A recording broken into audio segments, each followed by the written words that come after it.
हमारे यूनियन का नाम है आंगनबाड़ी कार्यकर्ती सेविका मिनी कर्मचारी संगठन, जिसका नेतृत्व रेखा दीदी करती हैं। ये रेखा नेगी प्रदेश अध्यक्ष करती हैं। उनके नेतृत्व में यह संगठन चलता है। राधे राधे राधे राधे।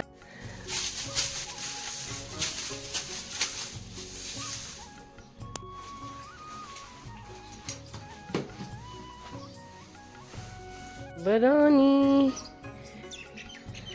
आह आह आह आह आह आह आह आह।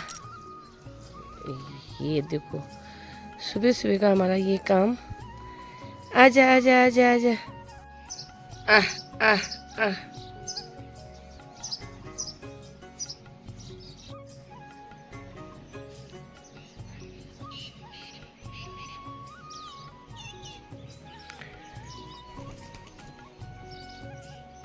में तू है जगदम्बे काली, जय दुर्गे खप्पर वाली, तेरे ही गुण गाए भारती। ओ मैया हम सब उतार तेरी आरती। जयकारा सिरा वाले दा बोलो साचे दरबार की जय। आंगनबाड़ी के कितने सारे काम होते हैं। देखो इसमें मैंने ये रखा है, ये मैंने मैक्रोनी रखी है, ये मैं बंद गोभी काटे हैं, यहाँ पर मैंने चावल रखे हैं और इसमें मैंने दूध रखा है। अब धीरे धीरे मैं सारे काम करते रहूँगी। मैं कान्हा जी के लिए कड़ी बनाने की तैयारी करूँ तो दही को मैंने फेंट रखा है इसमें, और मैं फेंट के इसमें मैंने हल्दी डाल रखी है। देख रही हूँ पानी है कि नहीं है टंकी में, क्योंकि पानी भी कम आ रहा है। टंकी की हालत हो रखी है बुरे। और ये देखो पानी हो रखा है ख़त्म, तो इसको साफ करना है भी। राधे राधे, स्वागत है आपका बिमला भट्ट आंगनबाड़ी ब्लॉग में। शाम की 5 बज चुके हैं और मैं कर रही हूँ अपनी ब्लॉग की स्टार्टिंग आज 5 बजे से, क्योंकि आज है संडे। तो मैं आराम से शाम को, मैंने कहा सुबह अपनी पूजा पाठ करके अपना काम धंधा करके जितना भी होता है रविवार का काम होता है उसके करने के बाद शाम को सोने के बाद फिर मैंने अपनी वीडियो की स्टार्टिंग कर रही हूँ। तो आप लोगों को मैं आज एक विशेष जानकारी देना चाहती हूँ, जो है हमारा यूनियन यानी रेखा दीदी के नेतृत्व में हम लोगों का एक संगठन है। तो संगठन का नाम मैं आपको बताती हूँ। हमारे यूनियन का नाम है आंगनबाड़ी कार्यकर्ती सेविका मिनी कर्मचारी संगठन, जिसका नेतृत्व रेखा दीदी करती हैं। ये रेखा नेगी प्रदेश अध्यक्ष करती हैं। उनके नेतृत्व में यह संगठन चलता है। आज 18 तारीख को बागेश्वर जिले का कार्यकारिणी की बैठक की गई, जहाँ पे कि विवेक होटल में किया गया, जहाँ पे बिमला कोहली जो 5 साल का कार्यकाल पूरा हो चुका है, उसके बाद नया चयन जिला अध्यक्ष के रूप में कमला दानो को यह जिम्मेवारी सौंपी गई, जिसमें कि गरुड़, कपकोट, बागेश्वर सभी को सम्मिलित किया गया और वहाँ पे एक बैठक रखी गई, जिसमें यह चयन हुआ कि इनको सर्वसम्मति से अध्यक्ष के रूप में मनोनीत किया गया।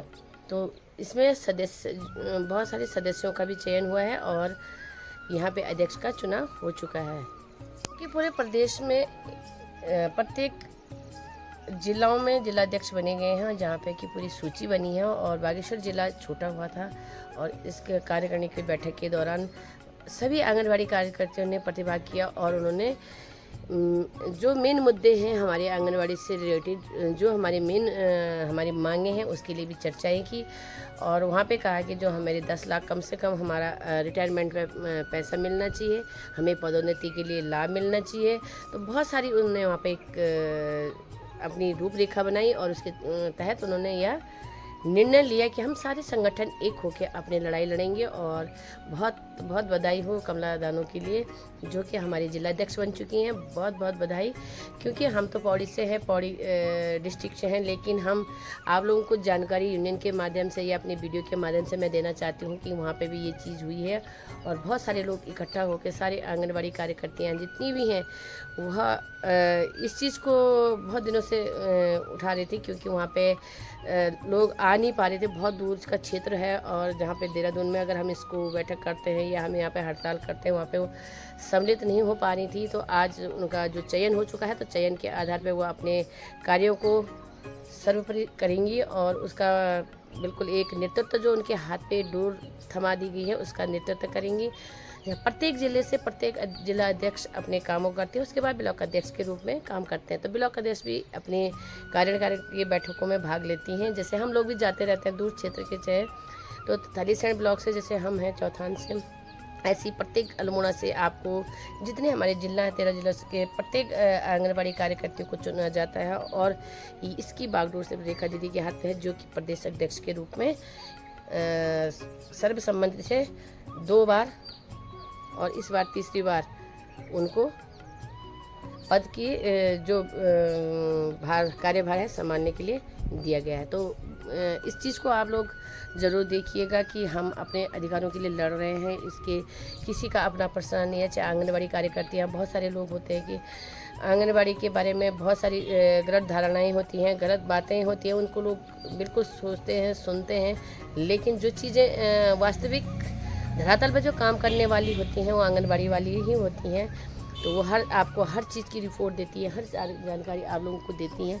क्षेत्र में काम करती हैं, गांव में काम करती हैं, तो उसके लिए उनका जो मानदेय है कि मानदेय के बारे में बार बार यही कहा जा रहा है कि हमें 18,000 का एक निर्धारित जो मानदेय के रूप में या सैलरी के रूप में उसको दिया जाए और उसका यह हमें हर महीने हमारा जो मानदेय होता है उसको बराबर दिया जाए, क्योंकि 3 महीने 4 महीने में हमारा मानदेय रुक के आता है।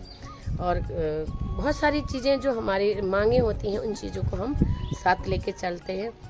तो मैंने आप लोगों को बता दिया है वीडियो के माध्यम से। मैं खुद अपने वीडियो को अपने आप बनाती हूँ, किसी को बिना जानकारी ही ऐसी सूचना नहीं देनी चाहिए, जबकि मैं अपनी कुछ चीज़ों को लेके चलती हूँ कि हम क्षेत्र में रहते हैं, हम क्षेत्र में काम करते हैं, क्षेत्र में बोलते हैं। तो इसी हिसाब से हम अपने आगे के जो आंगनबाड़ी की बहनें हैं, चाहे देश की हैं, प्रदेश की हैं, तो वो एकजुटता होके हम अपने एक हमारा भी एक पहचान है। कल मैंने आपको अपने ड्रेस के बारे में बताया कि हमें सरकार द्वारा अपने ड्रेस मिलती हैं और अभी भी हमारी फिर ड्रेस आ चुकी है। मैं कल ड्रेस के बारे में ही बात कर रही थी और आज हमारी मैम का फ़ोन आया था कि आप लोगों की ड्रेस आ चुकी है। तो हमारी साड़ियाँ और ड्रेस आई है, आप देखते हैं किस हिसाब से आई है, कौन से कलर की आई है, तो पर आई हैं। तो सरकार हर चीज़ के लिए आंगनबाड़ियों को काम भी देते हैं, तो उनको प्रोत्साहन के रूप में बहुत सारी चीज़ें भी मिलती हैं। ऐसी बात नहीं है, क्योंकि सरकार को चलाने के लिए भी दिमाग चाहिए। वो हर चीज़ को साथ लेके चलते हैं, हर चीज़ को सोच के चलते हैं। तो हम लोगों का अपना कार्य जो है वो हमें अपने कार्य के अनुसार हमें मानदेय के रूप में मैं वीडियो के माध्यम से सभी देशवासियों को या सभी जितने भी आंगनबाड़ी कार्यकर्ते हैं सारी एकजुटता होकर हम अपने अधिकारों के लिए मांग करते हैं। लेकिन मैंने पहले ही बोला कि हमें लड़के नहीं, छीन के नहीं, बल्कि प्रेम से ही यह कार्य करने होते हैं। और अभी 13 तारीख को रेखा दीदी देहरादून में गई थी, जहाँ पे उन्होंने कार्यकारिणी की बैठक की थी। उसके बाद उन्होंने रेखा आर्य जी से मुलाकात की और अपने जो जितने मांग थे उस मांगों को वहाँ पे उनके समीप रखा है और देखते हैं उसका नतीजा क्या निकलता है। नहीं तो बहुत सारी चीज़ें ऐसी होती हैं कि वो आंदोलन के रूप में लेती हैं, तो आंदोलन के रूप में लेती हैं तो सारी आंगनबाड़ियाँ साथ लेके चलते हैं। वो देखते हैं कैसे कैसा इसका नतीजा निकलता है। बहुत सारे कार्य होते हैं कि जो कितनी समस्याएं आंगनबाड़ी कार्यकर्तियों को गांव में आ रही हैं, और शहर के आंगनबाड़ी कार्यकर्तियों को तो शहर में तो थोड़ा सी ये चीज़ों का आधार से लिंक करने का लिए वो परेशानी नहीं होती है, जबकि गांव में बहुत सारी समस्याएं और बहुत सारी असुविधाएं होती हैं। और क्योंकि दूर दराज क्षेत्र होते हैं, और आप देख सकते हैं कितने दूर दराज क्षेत्र हैं। सामने यहाँ आंगनबाड़ी केंद्र कांडई है, इस साइड को भी आपको बहुत सारे बहुत सारे क्षेत्र मिलेंगे। तो आप लोग देख सकते हैं दूर दराज में क्षेत्र में काम करने वाली आंगनबाड़ियों को कितनी परेशानी होती है और कितने हिसाब से वो अपना कार्य करती है। इसलिए शायद सरकार की कुछ नीतियाँ होती होंगी, किस चीज़ की पॉलिसी होती होगी, जो चीज़ को भी वो भी अपने अनुसार करते हैं। और हमें यही उम्मीद है कि सरकार हमारी इन चीज़ों को, इन मांगों को ज़रूर रखेंगी और ये हमारे बारे में ज़रूर सोचेंगे। तो ये यूनियन का एक माध्यम होता है कि हम लोगों को जो भी परेशानी होती है उसको हम उसके समीप रखते हैं। मैंने आपको पहले भी बताया कि रेखा दीदी ने ऑफिस देहरादून में एक शिकायत का क्या अपने मतलब आंगनबाड़ी वालों के लिए जो भी सूचना देना चाहते हैं किसी संबंध में, अच्छे उन्होंने एक ऑफिस को रखा है, उसमें भी हम अपने बारे में बता सकते हैं, अपने क्षेत्र के बारे में बता सकते हैं। बहुत सारी जानकारियाँ जो हमारे पास होती हैं उन चीज़ों को हम शेयर कर सकते हैं। हमें क्या कष्ट होता है हम बोलते हैं उनके पास है कि हमें ये समस्या हो रही है और इस चीज़ का हो रहा है। एक यूनियन का यही काम होता है कि सभी को साथ लेके चलना, सभी की परेशानी को समझना। बहुत जगह जहाँ आंगनबाड़ियों को कहीं पे विरोध का सामना भी करना पड़ता है, कहीं प्रेम का भावना भी होती है, हर चीज़ का यह समस्याएं होती हैं। इसलिए और सबसे पहले होती है जनता यानी केंद्र यानी हमारी ग्राम सभाएं, जहाँ पे लोगों को जानकारी देने के बावजूद बहुत सारे लोगों की शिकायत है कि नहीं देते हैं। आज वीडियो के माध्यम से मैं यह बताना चाहती हूँ कि सबके केंद्रों में सब आंगनबाड़ी कार्यकर्ता सक्रिय रूप से काम करती हैं। सहायिकाएँ अपनी जगह में बिल्कुल काम करते हैं, सहायिकाएँ अपनी जगह में हर कार्य को करती हैं। तो ये ऐसा नहीं है कि मिनी केंद्र का तो अब कोई मतलब नहीं रह गया, अब तो फुल केंद्र हो गया, क्योंकि सहायिकाएँ भी लग चुकी हैं। सहायिका हो चाहे मिनी केंद्र हो, तो मिनी केंद्र को फुल केंद्र में तब्दील किया गया है, जहाँ पे कि उनको पूरी जो से हम लोगों को जो फुल केंद्र वालों उनको लाभ मिला था वही लाभ उनको एक समान हो चुका है। तो अब मिनी केंद्र का कोई तो मतलब है नहीं। अब रह गए सहायिकाएँ भी अपनी जगह में बहुत अच्छा काम करती हैं। बहुत उनके लिए बहुत सारों का कमेंट आ रहा है कि सहायिकाओं का भी बढ़ेगा या मानदेय बढ़ेगा, या अगर कार्यकर्ता को इस चीज़ का लाभ मिलता है तो सहायिका को, क्योंकि सहायिका और कार्यकर्ता एक केंद्र के एक छत के नीचे रहने वाले हैं। तो जितना हम लोगों का प्रेम अपने घर से नहीं, उतने आंगनबाड़ी और सहायिकाओं का अपना एक प्रेम होता है। तो इसलिए सरकार का ये नहीं है कि कार्यकर्ता का बढ़ेगा तो सहायिका का नहीं बढ़ेगा। अगर कार्यकर्ता का किसी चीज़ में भी लाभ होता है तो सहायिका का उसका आधा ज़रूर होता है, क्योंकि सहायिका सिर्फ केंद्र तक सीमित होती है और कार्यकर्ता घर घर तक और हर चीज़ में वो काम करती। इसलिए कार्यकर्ता आप समझ सकते हैं कि स्कूल का प्रिंसिपल होता है और एक दूसरे कर्मचारी होता है, उस हिसाब से यह काम होता है। तो सरकार की अपनी नीति है, उनको उस हिसाब से उनका काम के अनुसार ही मानदेय मिलता है। ऐसा नहीं है कि कार्यकर्ता को ज़्यादा क्यों मिल रहा है, सहायिका को कम क्यों मिल रहा है।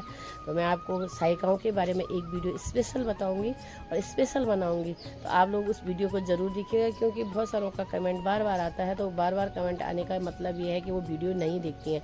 तो आप लोग पूरी वीडियो को देख दिया करिए और उसमें कमेंट में आपको जो भी शिकायत है, जो भी परेशानी है वो बता दीजिए। हम जितना हमसे होता है हम उसकी समाधान करने की कोशिश करती हूँ और करती भी रहूँगी जितना मेरे को आएगा। बहुत सारे कमेंट होते हैं कि पूरी चिट्ठी लिख देते हैं, तो चिट्ठी लिखने का कारण है कि इतना लंबा चौड़ा हम नहीं लिख पाते। कम से कम वहाँ पे हज़ारों आ जाएंगे कमेंट, तो इस हिसाब से कमेंट को छोटा बना के और शॉर्ट में ही आप बोलिएगा। तो मैं आपको ज़रूर कमेंट में जितना मेरे को ज्ञान होता है मैं उसका रिप्लाई करती हूँ। तो आप लोग प्लीज़ पूरी वीडियो को देख लीजिएगा और जहाँ पर भी जो कमियाँ होती हैं उसको मैं ठीक करने की कोशिश करूँगी। मैंने पहले ही बता दिया है कि हम एक यूनियन से हैं और यूनियन में मैं ब्लॉक अध्यक्ष भी हूँ, अपने क्षेत्र की ग्रुप लीडर हूँ और अपने आंगनबाड़ी केंद्र की कार्यकर्ती हूँ। तो इस हिसाब से मैं आप लोगों को पूरी वीडियो की जानकारी देते रहूँगी और आप आंगनबाड़ी से संबंधित वीडियो ही ना देखें, अन्य वीडियो भी ज़रूर देखिएगा, क्योंकि मैं अपने क्षेत्र की बहुत सारी खूबसूरत जगह को आपको बार बार दिखाती रहती हूँ। तो आप लोग प्लीज़ वीडियो को पूरी देखिएगा और जहाँ पे भी जो चीज़ होगी उसको ज़रूर बताऊंगी। मैं आपको क्षेत्र, आपको ये वाला क्षेत्र मैं बार बार दिखाती हूँ जहाँ तक मेरे को हो सकता है, जहाँ पे मैं आपको जिस क्षेत्र की मैं आपको जानकारी दूंगी तो आप पूरी वीडियो को पसंद करते हैं और मेरे को पता है कि आप लोग बहुत पसंद करते हैं, इसलिए आप लोगों को कमेंट भी आते हैं और बहुत अच्छे अच्छे कमेंट आते हैं। तो अगर आपको मेरी वीडियो अच्छी लगती हो तो लाइक करना, कमेंट करना, चैनल पर नए हो तो सब्सक्राइब ज़रूर करना। मिलती हूँ मैं आपको नेक्स्ट ब्लॉग में, तब तक के लिए बाय बाय, जय श्री कृष्णा, राधे राधे। और आप शाम का व्यू देख सकते हैं, बहुत खूबसूरत व्यू। जय श्री कृष्णा।